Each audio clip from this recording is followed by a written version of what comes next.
El modernismo, como ya os dije, es un movimiento literario que nace en Hispanoamérica hacia finales del siglo XIX. Se le ha llamado también la versión hispanoamericana del simbolismo, dadas las muchas afinidades que vamos a ver entre los dos. Como ya sabéis, en el modernismo se funden al mismo tiempo el parnasianismo y el simbolismo. Lo que vamos a ver ahora es que el valor de la palabra va a cobrar un nuevo significado. No importa tanto por lo que designa, sino por lo que sugiere, ya que es un arte de sugerencia y de correspondencias entre la realidad y el poeta. Y esto se acompañaba del indudable valor ornamental de la palabra, que se hereda del parnasianismo. De este modo, la palabra para el modernista sería más o menos algo así: connotación, más ritmo, más sonido, más referencia histórica, más cultura, más polivalencia simbólica. El modernismo mezcló la plasticidad parnasiana, el sentimiento romántico, la musicalidad y la alusión del simbolismo. Lo principal, o de las cosas principales que tenemos que decir, es que no fue una escuela. Significa esto que no había normas que dictaran cómo se debía hacer una obra modernista, puesto que toda escuela implica preceptos obligatorios, sumisión a una autoridad, organización sistemática, y justamente en la ausencia de tales condiciones cifra el movimiento modernista su razón de existir. Fijar un tipo de belleza sería para ellos petrificar el arte. ¿Y entonces qué define la literatura modernista? Muy sencillo: la libertad creativa. El modernismo es hablar, es escribir de forma literaria lo que se siente. Por eso el modernismo no tiene reglas. Rompe los metros que para nada valen, sino para encerrar al poeta en un estrecho círculo. Si un autor escribe desde su interior y con sus propias asociaciones de conceptos y formas poéticas, está escribiendo como un modernista. Ya lo dijo Manuel Machado. El arte no es cosa de retórica ni aun de literatura, sino de personalidad. Para ser artista basta con ser uno mismo. Y esto se entronca con lo anterior, es decir, con la imagen visionaria y la teoría del símbolo. Si cada uno expresa su propio mundo interior mediante una serie de correspondencias sentimentales propias, va a ser lógico que haya tantos modernistas como poetas, porque son aspectos profundamente personales de cada autor. Fue una renovación libertadora, mucho más de lo que fue el propio romanticismo. Sin embargo, y a pesar de todo esto, lo cierto es que sí que tuvieron una serie de características comunes, que ya veremos más adelante. Pero no se tenían como normas, sino que eran elecciones voluntarias. Hay, indudablemente, un punto de arranque común a todos ellos. Luego, cada uno se ensancha en su dimensión propia. Cada uno crea, al recrear genialmente lo recibido, su propio estilo, su personalidad literaria. La libertad estética del modernismo rompió con el desgastado modelo de toda la poesía anterior. El modernismo finisecular correspondió principalmente a rareza, a novedad insólita y desafiante, a ruptura violenta, no con lo tradicional, sino con lo rutinario. Según los estudiosos Enrique Rull y Max Enríquez Ureña, el modernismo tuvo dos etapas. La primera etapa donde destaca el culto a la forma y la segunda donde impera un fuerte lirismo personal e indagaciones sobre la vida y la muerte. Volveremos a estas etapas más adelante.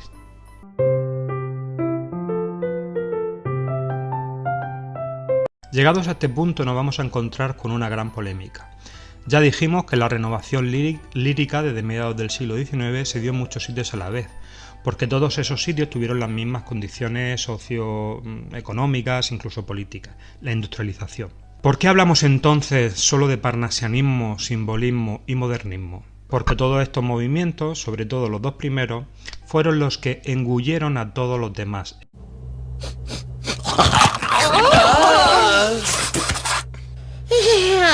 Y en el caso concreto del modernismo siempre se ha citado una fecha y un autor concreto para dar el inicio como pistoletazo de salida del movimiento: Rubén Darío y 1888, fecha en la que se publicó su libro Azul. Y aquí empiezan los problemas, ya que hay muchos críticos que consideran que, si bien es verdad que con Darío el modernismo se hace fuerte, ya existía un orden de cambio poético mucho antes del poeta nicaragüense.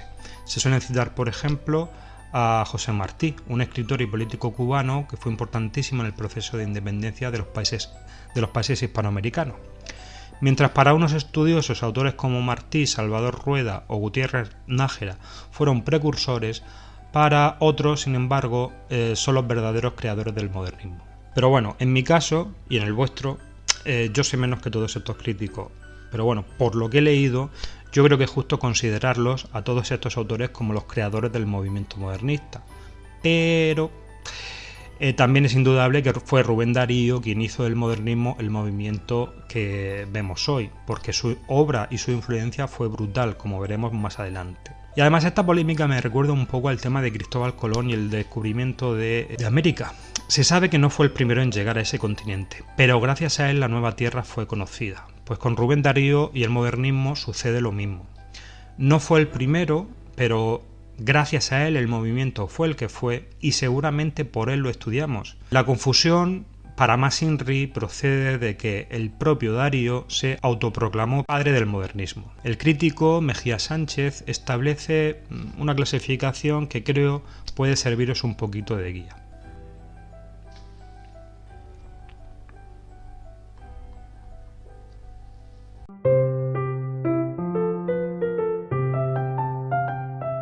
Vamos a ver, si el modernismo es libertad individual, a ver, ¿cómo es posible que tengamos entonces unas características comunes en los escritores modernistas? ¿No debería ser cada uno totalmente diferente del otro? Realmente tiene una explicación sencilla. Cuando se habla del modernismo, en la mayoría de los casos, se habla de Rubén Darío. Por lo tanto, pues este punto nos va a servir para matar dos pájaros de un tiro. De un lado vamos a ver las características del modernismo y de otro las de Darío. Las vamos a ver al mismo tiempo, ya que son las mismas. Seguramente todo lo que voy a explicar a continuación se quede citado y resuelto en esta magnífica enumeración del uruguayo Osvaldo Crispo Lauxar. La reflexión, el narcisismo literario, la indiferencia por el mundo ambiente con el consiguiente gusto por la artificialidad, el horror de lo vulgar, cierta contaminación sádica, erótica, llena de hastío y de amargura, y sobre todo una refinada técnica artística. Si con este fragmento sois capaces de desarrollar estos ítems, no hace falta que veáis nada más, sino mejor acompañadme por las explicaciones que vienen. Dentro de las obras modernistas, el idealismo va a ser un elemento predominante. Durante el realismo y el naturalismo, los escritores se opusieron a este concepto porque distorsionaba la realidad, y ellos querían demostrarla tal cual era. Sin embargo, los modernistas, algo desencantados con esa misma realidad, vuelven a la época en que la literatura mostraba lo que podría o debería ser, no lo que es. De ahí que vuelvan a traer al idealismo al centro de su mundo artístico y literario. De las más fecundas innovaciones modernistas, y simbolistas por supuesto, es darse cuenta de que la poesía, el verso, no necesita tanto la rima o el metro como la musicalidad. O sea, que lo más importante es que el poema tenga ritmo, y esto es independiente de si rima o si los versos tienen las sílabas contadas. Pues este concepto del ritmo como núcleo de la poesía lo toman de uno de los poetas más admirados por ellos, Verlaine. Y a ver, evidentemente contar sílabas y crear rimas dota de musicalidad a un poema. Lo que quieren expresar ellos es que no son elementos indispensables. Se fijan en la música por un motivo importantísimo. Porque es una creación artística que es pura forma, no tiene significado, y esto nos remite al concepto del arte por el arte. Si nos damos cuenta, el poeta pues utiliza palabras, y todas esas palabras designan una realidad previa. Las notas musicales, sin embargo, son arte, sin más. La música, precisamente por eso, sugiere. Llegó a decir Unamuno sobre la poesía de Rubén Darío. Su canto nos fue un nuevo horizonte, pero no un horizonte para la vista, sino para el oído. De hecho, todos en algún momento hemos escuchado una canción en un idioma que desconocemos y sin embargo nos ha transmitido alguna emoción igualmente. Oppan Gangnam Style. Gangnam Style. Oppan Gangnam Style. De ahí viene el poder de la música que los modernistas quisieron llevar a la poesía. Relacionado con el ritmo tenemos que el primer cambio del cansancio romántico fue la variedad métrica. La poesía en lengua española se había nutrido fundamentalmente de dos medidas, de 2 metros, nuestro autóctono y natural octosílabo y el endecasílabo proveniente de Italia. Sin embargo, llega el modernismo y se expanden los versos. Se empiezan a utilizar versos de 9, de 10, de 12 o de 14 sílabas. Incluso se empieza ya con el uso del verso libre, o sea, versos sin medida, regidos exclusivamente por el ritmo. La adjetivación va a ser otro de los puntos fuertes del modernismo. Mientras que en la poesía anterior los adjetivos eran racionales, Vienen ahora y se hacen más personales e íntimos, más difíciles de entender, pero también bellos. Y se unen a sustantivos con los que en principio no tienen nada que ver, a nivel, repito, racional. De esta manera, Darío nos habla de la rítmica virtud. La virtud racionalmente puede ser muchas cosas, puede ser humana, renacentista, moral, extraña o salvadora, por ejemplo, pero no rítmica. Juan Ramón Jiménez, por otro lado, nos habló de una tranquilidad violeta.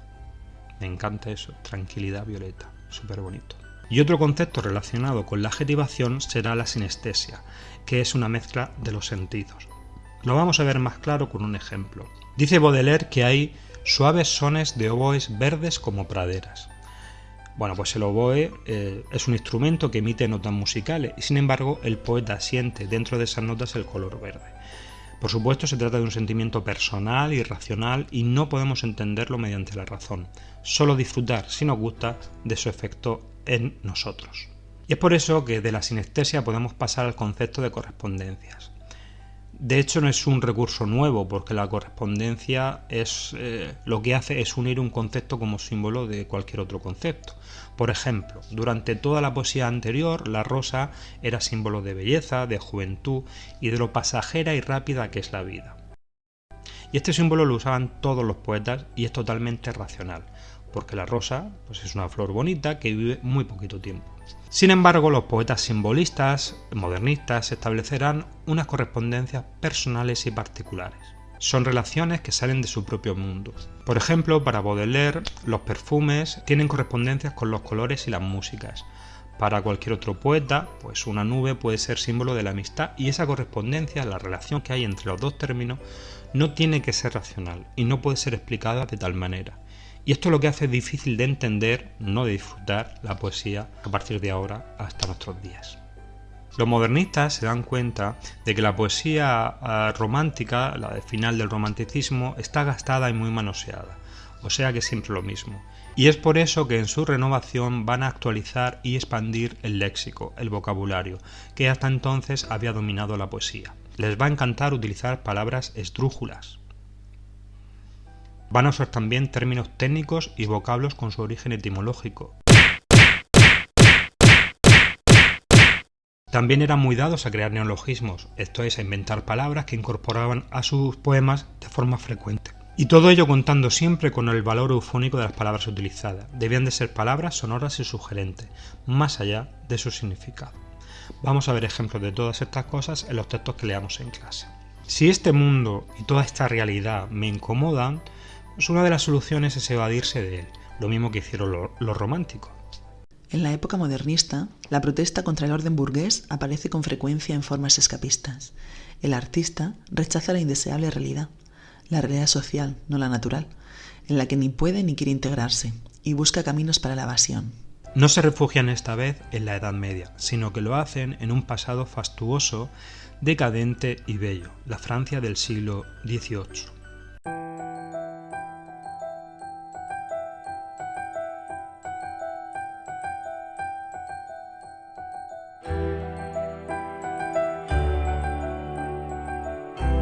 Pero no solo allí, les atraía mucho todo lo que no procediera del viejo continente, lo que fuera lejano y exótico. Y es por eso que se enamoraron del arte oriental, sobre todo de China y de Japón. Y ellos consiguen evadirse en el tiempo y en el espacio. Como la realidad ofrece al modernista una sociedad en su esencia fútil y sin significado para el poeta, una sociedad que solo sabe apreciar banqueros e industriales, políticos huecos, comediantes de pésimo gusto, el poeta huye en sus temas a épocas que contienen más significado poético y encanto artístico para él, a Grecia y Roma, al Versalles dieciochesco, a los fabulosos reinos de pompa oriental. Y este mismo crítico distingue dos subidas que se relacionan con las dos fases modernistas que dije en otro vídeo. La primera evasión hacia afuera, hacia el París del siglo XVIII, Grecia, etc. Y una segunda posterior donde la evasión va a ser hacia adentro, hacia el propio interior del poeta. Los poemas modernistas están repletos de objetos lujosos, inservibles y bellos. Por ejemplo, el oro, las gemas, la flor de lis o los animales como el pavo real y el cisne, símbolos todos ellos de un deseo, hedónico y decadente por disfrutar la vida. Son conceptos que nos remiten todo el rato a valores puramente gozosos, donde no entra la moral religiosa ni la ley de los hombres. El erotismo, la lujuria y la ostentación de riqueza en los poemas modernistas responden a este único y exclusivo fin lírico. Amo la hermosura, el poder, la gracia, el dinero, el lujo, los besos y la música. Los modernistas usarán la mitología de manera frecuente en sus poemas, porque consideran los mitos como fuentes de verdades de validez universal.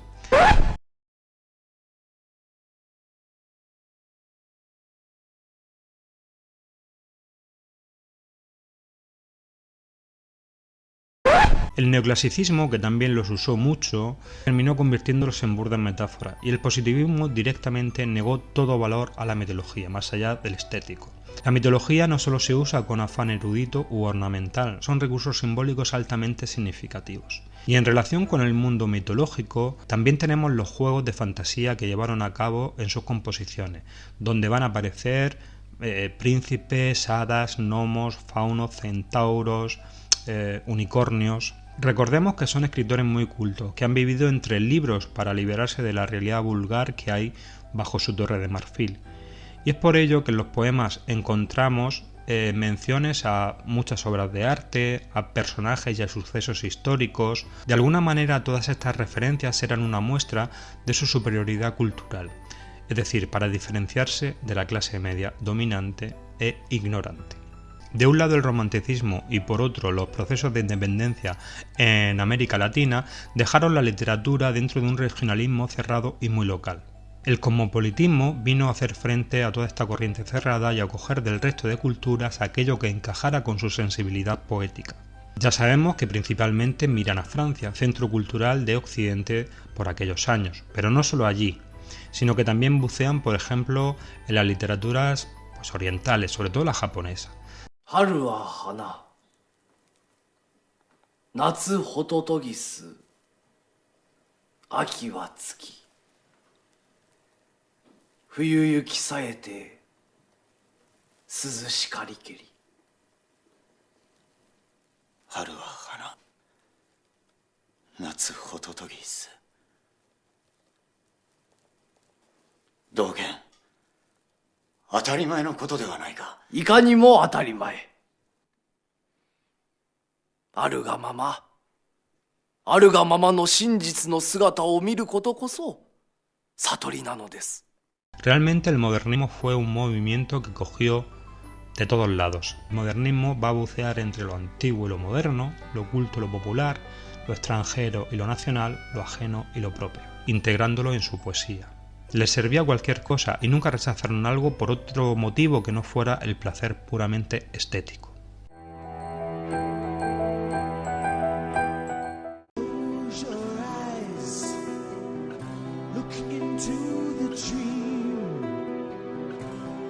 Winds of change, will winds of fortune